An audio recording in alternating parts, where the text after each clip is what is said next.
Hello, once again, wonderful people. We are back again. Today we are talking about making or producing copper pipes.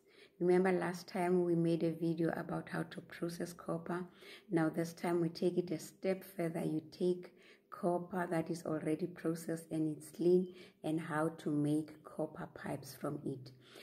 Copper pipes, we said copper is a good conductor of electricity. So copper pipes most often are used to take hot water from the geyser to other parts of the house, to the bathroom and kitchen and stuff like that.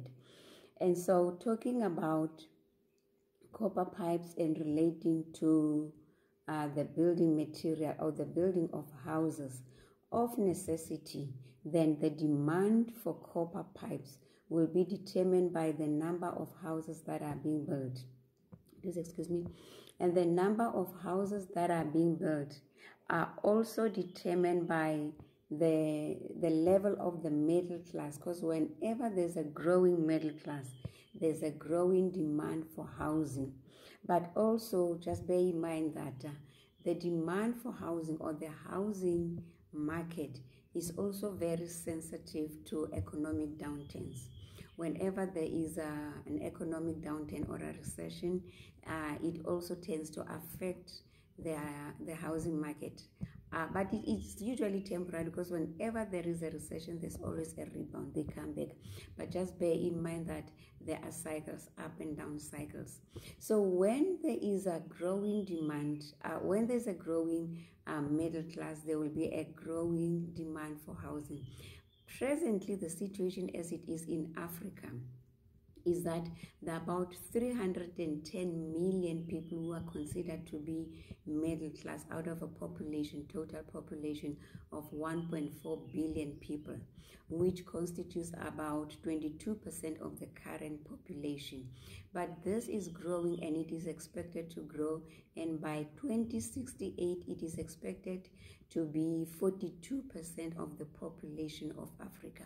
So there is a growing middle class, there is a growing demand for housing, there will be a growing demand for copper pipes. Currently, the countries that have a highest percentage of the middle class, most of them, well, they're scattered here and there, but most of all the North African countries, they have high percentage of middle class. That will be Tunisia, Morocco, Algeria, and Egypt.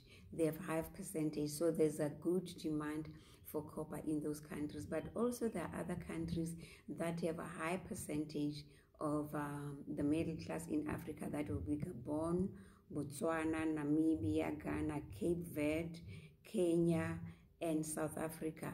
But there's also a growing good quality homes that are being built in Zimbabwe. Zimbabwe is another place where you can think of selling the stuff to, selling your copper pipes to.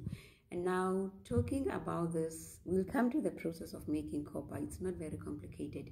Now, talking about this, definitely you will need to know where to source your copper, because you need to know the people that you will be buying, the companies that you will be buying this copper from, and most of them, they are operating in a number of countries. The biggest producer of copper right now in Africa, it is the DRC, also Zambia, Zimbabwe, Namibia, and South Africa.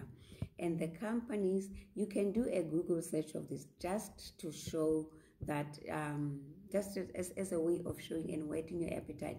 I came up with 3, but there are many more, and they're operating in a number of countries. There's Barium Group, there's Copper 360, there's Jubilee Metals. Just do a Google search of that to see where you can buy your copper from. And then also do the same thing with the wholesalers, where to sell it to. Also remember that we have this intra-Africa trade agreement that let's take advantage of that, because for it to work, we have to have something to trade. To have something to trade, we need to have something that we have made. So also do a Google search of where the companies, where you can sell these to. And we'll come to the process, but in the process you are going to need, I know it would make sense to talk about the process before what you need, but you are going to need a furnace because you need to smelt the copper.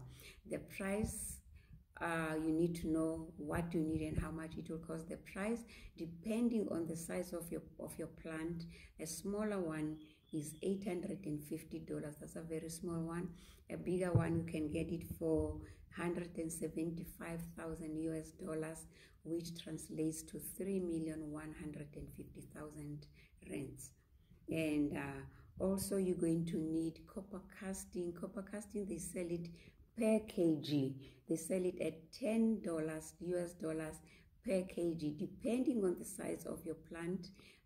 That will determine how many kgs you will need. But just as a way of converting this to make sense, I used 100 kg. For 100 kg, that will cost you 1,000 US dollars, which is about 18,000 rands. And then where to get the money? You can go to, if you are in South Africa, you can try the IDC, Industrial Development Corporation, and the other places. And there's one place that we normally neglect, I would say neglect or don't pay much attention to, the African Bank. They are also there to help you grow your business. And I think one of the days I'll do a small or short video on the African Bank, on how we can use the African Bank to our advantage as Black business people. And now the process, how to make copper pipes. There are 3 steps in making copper pipes. The first one is that you will buy this processed copper, and then you smelt it in a furnace until it is liquid, and you are able it is liquid, and you can put it or throw it, pour it into other material. Then after it's melted, you need to pour it into the iron casting. That is why we're talking about the prices of the casting, iron casting, and the furnace.